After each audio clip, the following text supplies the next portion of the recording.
Kā lietot slazdu. Jums slazds būs izjaukts pa 3 detaļām. Jūs viņu šādi saliekat, šādā pozīcijā turiet un vienkārši iestumiet zemē.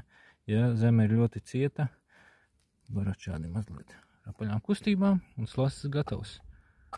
Noņemat jumtiņu, noņemat granulu tvertni, šeit ieliet pievilinātāju, varētu atstāt 0,5 centimetru, lai nav pilns. Granulas pieberiet pilnas. Ja jums būs Latvijas lielākās invāzijas, pārbaudiet pēc 3 dienām, vai granulas jau nav beigušās. Šīs pirmās 2 nedēļas ir īpaši svarīgas.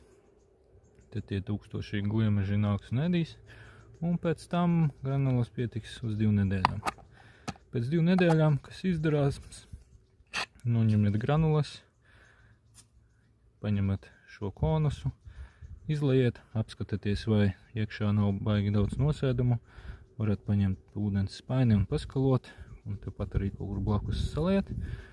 Viss, liet jaunu pievilinātāju, pieberiet granulas,